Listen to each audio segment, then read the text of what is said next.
हर घड़ी बदल रही है रूप जिंदगी छाँव है कभी कभी है धूप जिंदगी.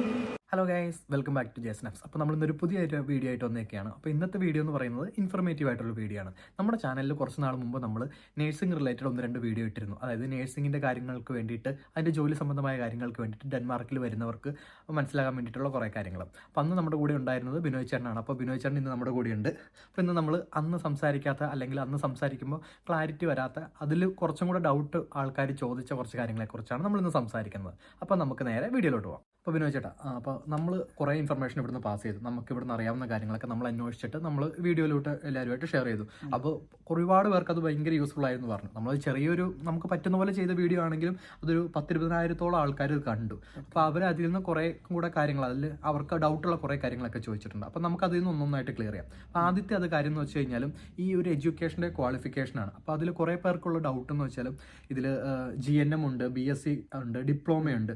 GNM തന്നെ 3 ഇയർ, 3.5 ഇയർ, അങ്ങനെ കുറേ കാര്യങ്ങളൊക്കെ ഉണ്ട്. അതിൽ ചിലരുടെ റിജക്റ്റ് ആവാൻ ചാൻസ് ഉണ്ടോ, അങ്ങനെയുള്ള കുറേ കാര്യങ്ങളൊക്കെ ഉണ്ട്. അപ്പോൾ അതിനകത്ത് എന്താ ഒരു ക്ലാരിഫിക്കേഷൻ പറയാനുള്ളത്? ഓക്കെ, ഇപ്പം നമ്മൾ ഈ ഗ്രാജുവേഷൻ എന്ന് പറയുന്നത് BSc.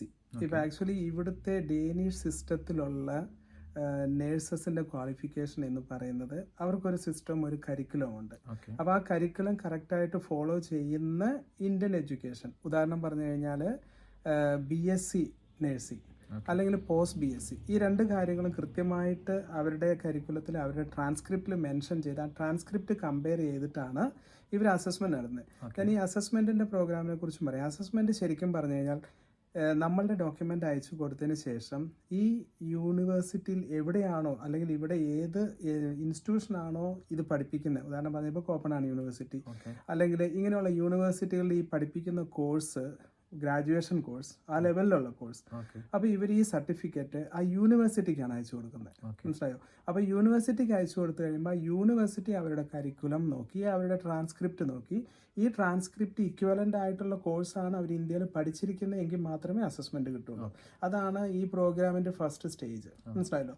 അപ്പം ഈ കരിക്കുലം എന്ന് പറയുന്നത്, അല്ലെങ്കിൽ ഈ ട്രാൻസ്ക്രിപ്റ്റ് എന്ന് പറയുന്നത് കറക്റ്റായിട്ട് മാച്ച് ആയില്ലെങ്കിൽ, അവർ പഠിച്ചിരിക്കുന്ന ആ ഓരോരോ പർട്ടിക്കുലർ ഏരിയ കറക്റ്റായിട്ട് സെറ്റ് ആയിട്ടില്ലെങ്കിൽ അത് അസസ്മെൻറ്റ് നടക്കില്ല. അപ്പം പോസ്റ്റ് BScയും BSc നേഴ്സിംഗും കഴിഞ്ഞവരുടെ സർട്ടിഫിക്കറ്റ് മാത്രമേ അസസ്മെൻറ്റ് ചെയ്യുള്ളൂ. എങ്കിൽ മാത്രമേ അവർക്ക് ഒരു വിസ പോസിബിലിറ്റി ഉള്ളൂ. അതാണ് ഏറ്റവും ഒരു ഫാക്റ്റായ കാര്യം. അതുപോലെ തന്നെ ഞാൻ ഇപ്പം നാട്ടിൽ ജെന്യൂനായ ഏജൻസികൾ പോലും കറക്റ്റായിട്ട്, അല്ലെങ്കിൽ ജെന്യൂനായ ഇൻഫർമേഷൻ അല്ല കൊടുക്കുന്നത്. ഫോർ എക്സാമ്പിൾ 3 years GNM ഉള്ളവരും 3.5 GNM ഉള്ളവരും അപ്ലൈ ചെയ്യുന്നുണ്ട്. പക്ഷേങ്കിൽ അത് ഒരിക്കലും അസസ്മെന്റ് ആകില്ല. കാരണം എന്താണെന്ന് വെച്ച് കഴിഞ്ഞാൽ അസസ്മെന്റിന്റെ പീരീഡ് എന്ന് പറയുന്നത് 6 months ആണ് അവർ പറയുന്നത്, മിനിമം പീരീഡ് എങ്കിലും. ഈ 6 monthsന് ശേഷം ഒരു ചിലപ്പോൾ 1 month കഴിഞ്ഞായിരിക്കും അവർ എടുക്കുക.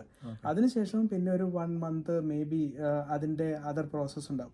നമ്മൾ അയക്കുന്ന ഡോക്യുമെന്റേഷൻ എന്തെങ്കിലും ഡിലേ ആകുകയോ സംശയമോ വരികയോ ചെയ്യുകയാണെങ്കിൽ പിന്നെ മാസങ്ങൾ ചിലപ്പോൾ നീണ്ടുപോയിരിക്കും. അതാണ് അതിൻ്റെ ഒരു പ്രോസസ്സ്. കാരണം അവർ ആ കറക്റ്റ് ആയിട്ടുള്ള കാര്യങ്ങൾ എടുക്കുകയുള്ളൂ.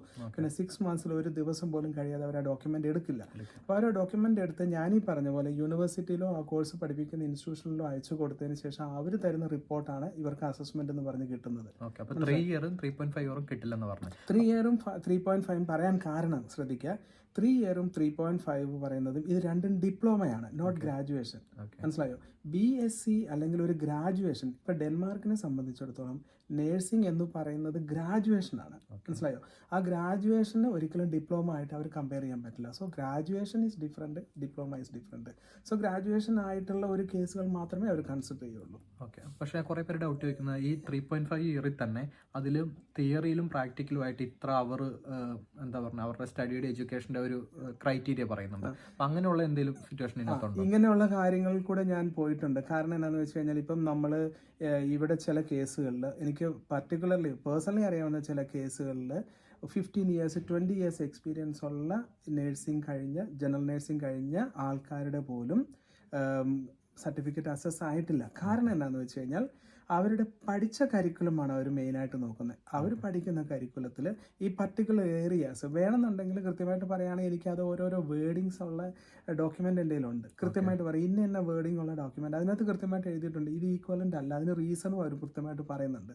സോ അങ്ങനെയുള്ള കേസുകൾ ഒരിക്കലും, അത് ഏത് ഏജൻസി പറഞ്ഞാലും അല്ലെങ്കിൽ ഏത് വ്യക്തി പറഞ്ഞു കഴിഞ്ഞാലും, ഇനി ഈവൻ ഇവിടെ യൂണിവേഴ്സിറ്റിയിൽ ഒരു വ്യക്തിക്ക് പോലും അങ്ങനെ പറയാൻ പറ്റില്ല. കാരണം എന്താണെന്ന് വെച്ചാൽ നമ്മുടെ നാട്ടിലെ പോലെ ഇൻഫ്ലുവൻസിൽ നടക്കുന്ന കാര്യങ്ങളല്ല ഇതൊന്നും. കാരണം മെയിനായ ഒരു കാര്യം എന്താണെന്ന് വെച്ച് കഴിഞ്ഞാൽ ഈ അസസ്മെന്റ് എന്ന് പറയുന്നത് തന്നെ ആ എഡ്യൂക്കേഷൻ ഈക്വലന്റ് ആണ്. ഇവർക്ക് അറിവുണ്ടായിരിക്കണം, ഇവർ പഠിച്ചിരിക്കണം എന്നുള്ളതാണ് ആ അസസ്മെന്റിന്റെ എയിം. അത് വർക്കൗട്ട് ആകുന്നില്ല അല്ലെങ്കിൽ അത് കറക്റ്റായിട്ട് വരുന്നില്ല എങ്കിൽ ഓട്ടോമാറ്റിക്കലി അത് റിജക്റ്റ് ആകും. നമുക്ക് ആരെയും ഇൻഫ്ലുവൻസ് ചെയ്യാൻ പറ്റുന്ന ഒരു കാര്യമല്ലത്. നമുക്ക് നാട്ടിലൊക്കെയാണ് ചിലപ്പം എന്തെങ്കിലും രീതിയിൽ ഇൻഫ്ലുവൻസ് ചെയ്യായിരിക്കും, ചിലപ്പം പൊളിറ്റിക്കൽ ഇൻഫ്ലുവൻസോ മണി ഇൻഫ്ലുവൻസോ ചെയ്യാൻ പറ്റുമായിരിക്കും. ഇവിടെ അതൊന്നും നടക്കില്ല. ജസ്റ്റിന് അറിയാമല്ലോ ഇത്ര ദിവസങ്ങളിലൂടെ ജീവിച്ചു കഴിയുമ്പം എന്താണെന്നുള്ളത് അറിയാമല്ലോ കൃത്യമായിട്ട്. അപ്പോൾ അങ്ങനെയാണ് നമ്മുടെ എഡ്യൂക്കേഷൻ അല്ലെങ്കിൽ നേഴ്സുമാരുടെ ഇങ്ങോട്ടുള്ള ഒരു ക്വാളിഫിക്കേഷൻ്റെ കാര്യം. അപ്പോൾ പിന്നെ നമ്മൾ നാട്ടിൽ നിന്ന് ഒരുപാട് പേര് ഇങ്ങോട്ട് ട്രൈ ചെയ്യുന്നുണ്ട്. ഇപ്പോൾ മലയാളികളായിട്ടുള്ളവരാണ് മെയിനായിട്ട് നമ്മളുമായിട്ട് കമ്മ്യൂണിക്കേറ്റ് ചെയ്യുന്നത്. അപ്പോൾ അതിൽ നമ്മളിപ്പോൾ അന്വേഷിച്ചറിഞ്ഞ കാര്യങ്ങൾ വെച്ചിട്ട് കുറച്ച് ഫേക്ക് ന്യൂസ് ആയിട്ടോ അല്ലെങ്കിൽ ഫാൾസ് ഇൻഫർമേഷൻ ആയിട്ടോ പാസ്സായി പോയ കാര്യങ്ങളുണ്ട്. അപ്പോൾ അതൊന്നും കൂടെ വെരിഫൈ ചെയ്യാൻ വേണ്ടിയിട്ടാണ് ഞാൻ ചില കാര്യങ്ങൾ ചോദിക്കുന്നത്. അപ്പോൾ അതിൽ ഒന്നാമത്തെ കാര്യം, അതായത് നേഴ്സുമാർ ഇങ്ങോട്ട് വന്നു കഴിയുമ്പോൾ അത് കഴിഞ്ഞ് നമ്മുടെ ബാക്കിയുള്ള പ്രോസസ്സിങ്ങിലുള്ളതാണ്. അത് ലാംഗ്വേജ് പഠിക്കാൻ എത്ര നാളെടുക്കും, അല്ലെങ്കിൽ എത്ര നാളിനുള്ളിൽ നമുക്കൊരു ജോലിക്ക് കയറാൻ നമ്മൾ എലിജിബിൾ ആകും എന്നുള്ള പോലെ. എന്താണ് അതിനെപ്പറ്റി പറയാൻ? ലാംഗ്വേജ് എന്ന് പറയുന്നത് ഇപ്പം ഞാൻ പറയുകയാണെങ്കിൽ, ഇപ്പം നമ്മൾ ഒരു ലാംഗ്വേജ് ഒരാൾ പഠിക്കുന്നത് അത് പലർക്കും പല കഴിവുകളായിരിക്കും. ചിലപ്പം പെട്ടെന്ന് പഠിച്ചെന്നിരിക്കും. പിന്നെ നമ്മളെടുക്കുന്ന സമയം, നമ്മളെടുക്കുന്ന എഫേർട്ട്. സോ ഇവിടെ എന്ന് പറഞ്ഞു കഴിഞ്ഞാൽ ഇപ്പം ലാംഗ്വേജ് കഫേകളുണ്ട്, അല്ലെങ്കിൽ ലൈബ്രറിയിൽ പോയിരുന്ന് വളണ്ടിയർലി ആൾക്കാർ ഹെൽപ്പ് ചെയ്യുന്നുണ്ട് ലാംഗ്വേജ് ഇമ്പ്രൂവ് ചെയ്യാൻ വേണ്ടിയിട്ട്. നമ്മളെടുക്കുന്ന എഫേർട്ട്, വെറുതെ ക്ലാസ്സിൽ പോയിരുന്ന് കുറച്ച് ലെക്ചറിങ് കേട്ട് തിരിച്ചു വന്നു കഴിഞ്ഞാൽ നമുക്ക് ഒരിക്കലും ലാംഗ്വേജ് പഠിക്കാൻ പറ്റില്ല. നമ്മൾ ലാംഗ്വേജ് എന്ന് പറയുന്നത് സംസാരിച്ച് വേണം പഠിക്കാൻ. സോഷ്യലാണ് എന്ന് വെച്ചാൽ നമുക്ക് തിയറിറ്റിക്കലി നമ്മൾ കാര്യങ്ങൾ അറിഞ്ഞുകൊണ്ട് മാത്രം നമുക്ക് ഭാഷ പഠിക്കണം നിർബന്ധമില്ല. അപ്പോൾ ഏത് ഭാഷയാണല്ലോ അങ്ങനെയാണല്ലോ, നമ്മൾ സംസാരിച്ചാൽ മാത്രമേ ഭാഷ പഠിക്കാൻ പറ്റുള്ളൂ. യൂഷ്വലി ലാംഗ്വേജ് പഠിക്കാൻ വേണ്ടിയിട്ട് ഒരു 1.5 വർഷമെങ്കിലും മിനിമം വേണ്ടി വരും.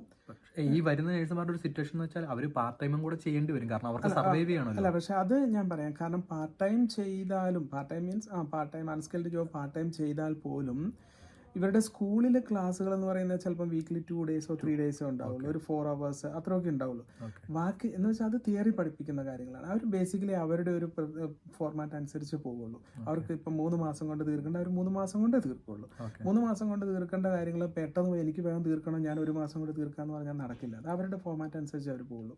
അപ്പം നമ്മൾ ആ ഒരു സമയം ഒഴികെ ബാക്കിയുള്ള സമയം നമുക്ക് എപ്പോൾ കിട്ടുന്ന ഓരോ സമയം യൂട്ടിലൈസ് ചെയ്തിട്ട് ആളുകളുമായിട്ട് സംസാരിക്കുക, അതിനുള്ള ഓപ്പർച്യൂണിറ്റീസ് എവിടെയാണെന്ന് കണ്ടുപിടിക്കുക.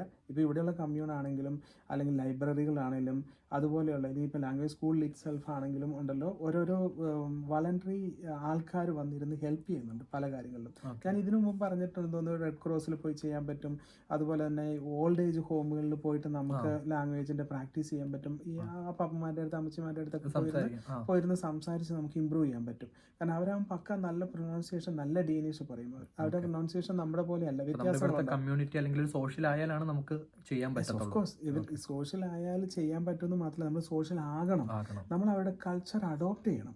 അല്ലെങ്കിൽ എന്താ പ്രശ്നം എന്ന് വെച്ച് കഴിഞ്ഞാൽ നമ്മൾ അവരുമായിട്ട് ഇൻ്റഗ്രേറ്റ് ആകുന്നില്ല എന്നൊരു തോന്നൽ വരാതിരിക്കണം. നമ്മൾ ഈ ഒരു 1.5 ഇയറിൽ അല്ലെങ്കിൽ 2 ഇയേഴ്സിൽ അത് ശരിക്കും ഇൻ്റഗ്രേറ്റ് ആകണം. നമ്മളൊരു ജോലിക്ക് അവിടെ ചെല്ലുമ്പോൾ ഇൻ്റഗ്രേറ്റ് ആയി എന്നുള്ള ഒരു സിറ്റുവേഷൻ വന്നാൽ മാത്രമേ നമുക്കൊരു കൺസിഡറേഷൻ. ശരിക്കും പറയുന്ന മെയിൻ പോയിന്റ് എന്ന് പറയുന്നത് നമ്മൾ എക്സാം പാസ്സായതുകൊണ്ട് മാത്രം കാര്യമില്ല, പക്ഷെ നമുക്ക് ഡാനിഷിൽ നമുക്കൊരു പ്രൊഫഷൻസി ഉണ്ട്, നമ്മൾ അവരുടെ കൾച്ചറുമായിട്ട് അഡാപ്റ്റ് ആയെന്ന് ഇവർക്കൊരു തോന്നൽ വരാം. എക്സാം പാസ്സാകുക എന്ന് പറയുന്നത് നമ്മൾ മലയാളികളെ സംബന്ധിച്ചിടത്തോളം അല്ലെങ്കിൽ ഇന്ത്യൻസിനെ സംബന്ധിച്ചിടത്തോളം പറയുകയാണെങ്കിൽ പഠിച്ച് പാസ്സാകുക എന്നുള്ളത് ഒരു വലിയ കാര്യമൊന്നുമില്ല. തിയറി എങ്ങനെയാണെങ്കിലും നമ്മൾ പാസ്സാകും. പക്ഷെ അതുകൊണ്ട് മാത്രം കാര്യമില്ല. നമ്മൾ സംസാരിക്കും, ഇമ്പോർട്ടൻസ് എന്ന് പറഞ്ഞു കഴിഞ്ഞാൽ നമ്മൾ ഇന്റഗ്രേറ്റ് ആകണം, നന്നായിട്ട് ഇന്റഗ്രേറ്റ് ആകണം എന്നുള്ളതൊരു വലിയ ഫാക്റ്റാണ്. അല്ലെങ്കിൽ മാർക്കിന് വേണ്ടിയിട്ടോ കാര്യത്തിന് വേണ്ടിയിട്ടോ ശ്രമിച്ചിട്ട് കാര്യമില്ല. അപ്പം മെയിനായിട്ടും ജോലി സംബന്ധമായിട്ടും അവരുടെ കമ്മ്യൂണിറ്റി ആയിട്ട് മാറാൻ വേണ്ടി. കാരണം എന്ന് വെച്ച് കഴിഞ്ഞാൽ ജസ്റ്റ് പാസ്സാകുന്ന ഒരാൾ 90% മാർക്കിൽ പാസ്സായേക്കാളും നന്നായിട്ട് ലാംഗ്വേജ് സംസാരിച്ചിരിക്കും. ഇപ്പോൾ അതാണ് നമുക്ക് ഭാഷ സംസാരിക്കുക എന്നുള്ളത് വളരെ ഇമ്പോർട്ടൻ്റ് ആയ ഒരു കാര്യമാണ്. അപ്പോൾ നമ്മൾ ലാംഗ്വേജ് പഠിക്കുന്നതിനെ പറ്റി പറഞ്ഞു. പിന്നെ മെയിനായിട്ടും ഉള്ളത് നമുക്ക് ഇവിടെ വന്നു കഴിഞ്ഞിട്ട് അല്ലെങ്കിൽ ഒരു 6 മാസം കൊണ്ട് ലാംഗ്വേജ് പഠിച്ച് നമുക്ക് ജോലിക്ക് കയറാൻ പറ്റും എന്നുള്ള രീതിയിലാണ് കോമൺ ഒരു ടോക്ക് വരുന്നത്. അപ്പോൾ നമുക്ക് അറിയപ്പെടുത്ത സിറ്റുവേഷൻ, പക്ഷെ നമ്മളത് ഒന്നും കൂടി ഒരു എന്താ പറയുക, നമ്മുടേതായിട്ടുള്ള അറിവ് ഒന്നും കൂടെ പകർന്ന് അല്ലെങ്കിൽ എല്ലാവർക്കും ഇൻഫർമേഷൻ പാസ് ചെയ്യാൻ വേണ്ടിയിട്ട് ഒന്നും കൂടെ പറയണം. എന്തായിരിക്കും ഇപ്പോൾ നേഴ്സിൽ നിന്നുള്ള രീതിയിൽ മൈഗ്രേറ്റ് ചെയ്ത് ഇങ്ങോട്ട് വരുന്ന അവരുടെ സിറ്റുവേഷൻ എന്തായിരിക്കും ഇവിടെ വന്നു കഴിഞ്ഞ്? ഇപ്പം അതും എനിക്ക് തോന്നുന്നത് ജസ്റ്റ് ഈ ഇൻഫർമേഷൻ ഒക്കെ കിട്ടുന്ന നാട്ടിലുള്ള ഓരോ ഏജൻസികളും ഇങ്ങനെ. അപ്പോൾ എനിക്ക് ഒരു കാര്യം വ്യക്തമായ കാര്യം എന്താണെന്ന് വെച്ചാൽ നാട്ടിലെ സംബന്ധിച്ചുള്ള ഇപ്പോഴത്തെ അവസ്ഥയിൽ വേറെ ഒരു രാജ്യത്തോട്ടും അവർക്ക് വിസ പ്രോസസ്സ് ചെയ്യാനോ അല്ലെങ്കിൽ ഒന്നും ചെയ്യാൻ പറ്റുന്നില്ല. ഉദാഹരണം ഈവൻ കാനഡയിലോട്ട് പോലും സ്റ്റുഡന്റ് വിസ പോലും അവർക്ക് ചെയ്യാൻ പറ്റുന്നില്ല. കാനഡ, UK മൊത്തത്തിലെ ഒരു സ്ഥലത്ത് UK ആൾക്കാർ തിരിച്ചു പോകും. കാരണം വെച്ചാൽ നിയമങ്ങൾ മാറിയിട്ടുണ്ട്, സ്റ്റേ ബാക്ക് പോളിസികൾ മാറിയിട്ടുണ്ട്. അതുപോലെ തന്നെ ഇപ്പം ആക്ച്വലി ഡെൻമാർക്കിലും പോളിസികൾ മാറിയിട്ടുണ്ട്, സ്റ്റുഡന്റിന്റെ പോളിസികൾ മാറിയിട്ടുണ്ട്. 2 ഇൻസ്റ്റിറ്റ്യൂഷനിൽ എടുത്ത് പറയുകയാണെങ്കിൽ ആ 2 ഇൻസ്റ്റിറ്റ്യൂഷനിൽ ആക്ച്വലി അവർക്ക് പാർട്ട് ടൈം ജോലി പോലും ചെയ്യാൻ പറ്റില്ല. അവർക്ക് സ്റ്റേ ബാക്ക് 6 months ഉണ്ടായിരുന്നു, അതുപോലെ ഇല്ലാതായി. ഫീസ് കൊടുക്കുക, പഠിക്കുക എന്നുള്ള ഒരു ഇതിലായി. സോ അങ്ങനെ നിയമങ്ങൾ എപ്പോഴും ഈ യൂറോപ്യൻ കൺട്രീസിൽ മാറിക്കൊണ്ടേയിരിക്കുകയാണ്.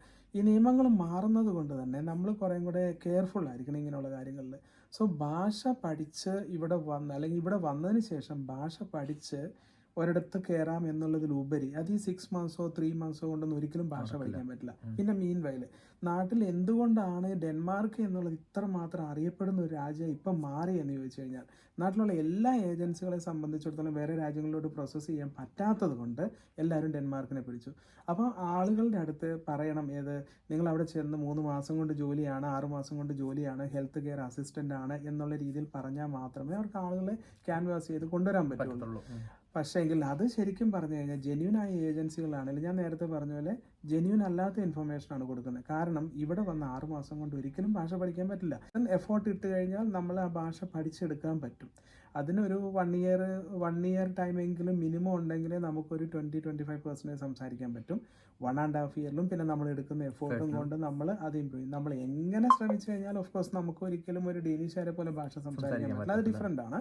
നമ്മൾ പഠിച്ചെടുക്കുന്ന ഭാഷയ്ക്കാണ്. ഇപ്പോൾ ഇവിടെയൊക്കെ ആണെങ്കിലും 10-40 വർഷമായിട്ട് ജീവിക്കുന്ന മലയാളികളുണ്ടെങ്കിലും അവർ ഭാഷ സംസാരിക്കുന്ന നന്നായിട്ട് അവർ കമ്മ്യൂണിക്കേറ്റ് ചെയ്യും. കമ്മ്യൂണിക്കേഷൻ ആണല്ലോ ഭാഷ എന്ന് പറയുന്നതിൽ ഒരു മെയിനായ കാര്യം.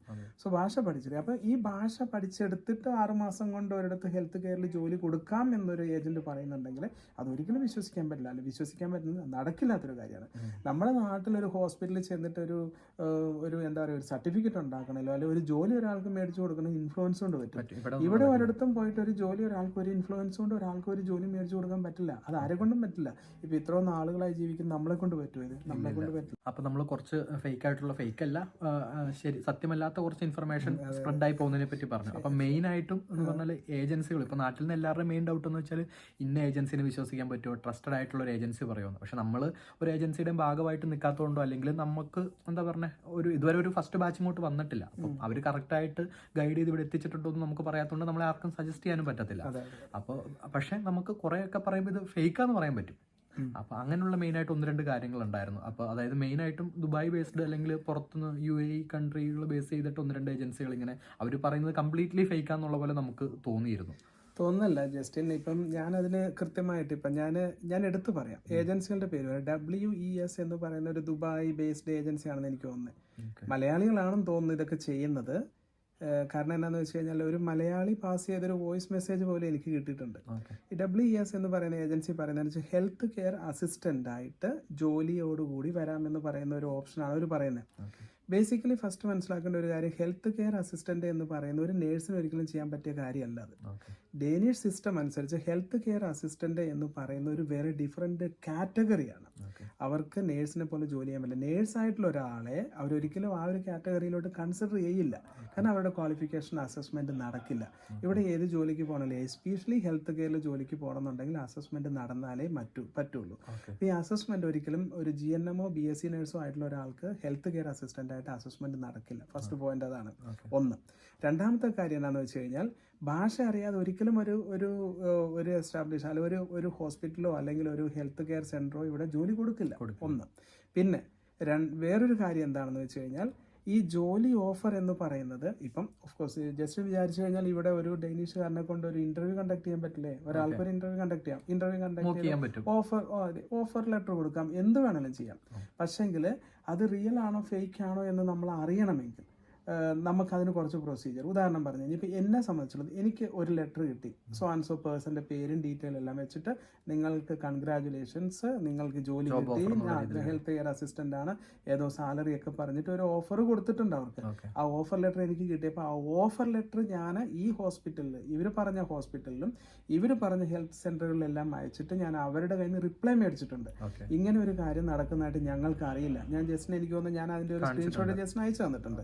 അപ്പോൾ അപ്പോൾ അത് കറക്റ്റായിട്ട് എനിക്ക് അത്രമാത്രം അറിയാവുന്നതുകൊണ്ടാണ് അങ്ങനെ ഒരു കാര്യം നടക്കുന്നില്ല. ഈ പറഞ്ഞ WES എന്ന് പറയുന്ന ഏജൻസിയാണ് അത് ചെയ്തേക്കുന്നത്. അതിന്റെ ഇവരുടെ ഒരു മെയിൻ ആയിട്ടുള്ള രീതിയിൽ ഒരു ഇത് പറയാം. അതായത് അവര് എന്താ പറയുക, ഡയറക്റ്റ് ജോലി 2 ഹോസ്പിറ്റലിൽ ഓഫർ ചെയ്യുന്ന പോലെ അതിൽ 5 lakh ആണ് മൊത്തം പറയുന്നത്. 2.5 lakh ഇനീഷ്യലും ബാക്കി ജോലി കിട്ടിയതിന് ശേഷം എന്നുള്ള പോലെ. പിന്നെ മെയിൻ ആയിട്ട് നമുക്ക് ഒരു ഇതെന്ന് വെച്ചാൽ അതുവഴി എക്സ്പീരിയൻസ് ഉള്ള 2 മലയാളി നേഴ്സുമാർന്ന് പറഞ്ഞ് അവർ ട്രസ്റ്റ് ചെയ്യാൻ വേണ്ടിയിട്ട് 2 നമ്പർ. അതും പറയാം. ഈ 2 നമ്പറുകളും എൻ്റെ കയ്യിൽ കിട്ടി. എന്തോ ഒന്ന് ആന സോഫിയോ അങ്ങനെ ഏതാണ്ടൊക്കെ 2 നമ്പറുകൾ അല്ലേ. അപ്പം ഈ 2 നമ്പറുകളിലും വാട്സപ്പ് മാത്രമേ വർക്ക് ചെയ്യുള്ളൂ. ജസ്റ്റിന് ഒരു കാര്യം അറിയാമല്ലോ, ഡെൻമാർക്കിൽ പോയിട്ട് നമ്മൾ ഈ ഗ്രോസറി കടയിൽ നിന്ന് പരിപ്പ് മേടിക്കുന്ന പോലെയാണ് നമ്മൾ പോയി സിം കാർഡ് മേടിക്കുന്നത്. എവിടെ പോയി കഴിഞ്ഞാൽ ആർക്കും വേണം. ഇപ്പം ഞാൻ ഇന്നൊരു സിം എടുത്തതിന് ശേഷം അത് ഞാൻ ഉപയോഗിച്ചു, എൻ്റെ ആവശ്യം കഴിഞ്ഞ് ഞാൻ കളയുന്നു. ദാറ്റ്സ് ഇവിടെ അങ്ങനത്തെ വേറെ കാര്യങ്ങളില്ല. അപ്പോൾ ഒരു സിം എടുക്കൽ വലിയ പ്രശ്നമില്ല. സിം എടുത്തു, വാട്സപ്പ് ക്രിയേറ്റ് ചെയ്തു, ഫോൺ ഉപയോഗിക്കുന്നു, ദാറ്റ്സ് ഓൾ. അത് കഴിഞ്ഞതിന് ശേഷം ഈ നമ്പർ ഒരിക്കലും വർക്ക് ചെയ്യില്ല. കാരണം എന്താണെന്ന് വെച്ച് കഴിഞ്ഞാൽ ആ നമ്പറുകൾ, ഈ 2 നമ്പറുകൾ ഞാൻ ജസ്റ്റിനോടും പറഞ്ഞു, ഈ 2 നമ്പറുകളിൽ നമ്മൾ ലോക്കലി വിളിച്ചു നോക്കി. അപ്പം ഫോൺ നമ്പർ വർക്ക് ചെയ്യുന്നില്ല. കാരണം ഞാൻ പറഞ്ഞല്ലോ, നമ്മൾ മലയാളികളായിട്ട് ഇങ്ങനെ ചെയ്യുന്ന ആൾക്കാർ ആരെങ്കിലും ഉണ്ടെങ്കിൽ നമ്മൾ നോർമലി അറിയും. കുറച്ച് മലയാളികൾ ഉള്ളൂ എന്ന് മാത്രമല്ല, നമ്മളിങ്ങനെ സോഷ്യലി പല കാര്യങ്ങളും ഇൻവോൾവ് ആവുന്നുണ്ട്. എവിടുന്നേലുമൊക്കെ ആയിട്ട് നമ്മൾ ഈ ആളുകളെ പരിചയപ്പെടും, അല്ലെങ്കിൽ നമ്മളെ ആൾക്കാർ അറിയും. അപ്പം നമ്മൾ ഏതെങ്കിലും രീതിയിൽ അത് അറിഞ്ഞിരുന്നേനെ. നമുക്കത് അറിയാൻ പറ്റുന്നില്ലാത്തതുകൊണ്ട് കൃത്യമായ കാര്യമാണ് ഫേക്ക് നമ്പറുകളാണത്. അപ്പം ഫേക്ക് നമ്പറുകളാണത്. അതുപോലെ തന്നെ ഇൻഫർമേഷനും ഫേക്കാണ്. ഒരിക്കലും ഇവിടെ അങ്ങനെ ഒരു ജോലി ആർക്കും കിട്ടാൻ പോകുന്നില്ല. അത് വളരെ വളരെ ക്ലിയർ ആയിരിക്കും. അത് ഞാൻ പറഞ്ഞ ഹെൽത്ത് കെയർ അസിസ്റ്റന്റ്, നേഴ്സുമാരുടെ കാര്യമല്ല പറഞ്ഞു കേട്ടോ. ഹെൽത്ത് കെയർ അസിസ്റ്റന്റ് ആയിട്ട് ജോബ് ഓഫർ ചെയ്യുന്ന കേസുകളാണ് ഞാൻ പറഞ്ഞത്. അപ്പം ഇതൊരു എക്സാമ്പിൾ മാത്രമാണ്. അപ്പം ഇത് ഫേക്ക് ആയിട്ട് ഒരുപാടുണ്ടാവും. അപ്പോൾ ഒരു കാര്യത്തിൽ ഒരു 10 ഏജൻസി നന്നായിട്ട് ചെയ്യുന്നുണ്ടാവുമ്പോൾ അതിന്റെ ബാക്കിൽ ഒരു 15 20 അതിൽ കൂടുതലും ചിലപ്പോൾ ഫേക്ക് ആയിട്ടുണ്ടാവും. ഉണ്ടാവുമായിരിക്കാം. അപ്പോൾ നമ്മൾ ശ്രദ്ധിക്കപ്പെട്ടതിൽ നമുക്ക് മെയിൻ ആയിട്ട് തോന്നിയ ഒരു കാരണം അല്ലെങ്കിൽ നോട്ടബിൾ ആയിട്ടുള്ള ഒരു സംഭവം ഇതായിരുന്നു. അപ്പം നമുക്ക് പുതിയൊരു വീഡിയോ ആയിട്ട് കാണും വരെ ബൈ.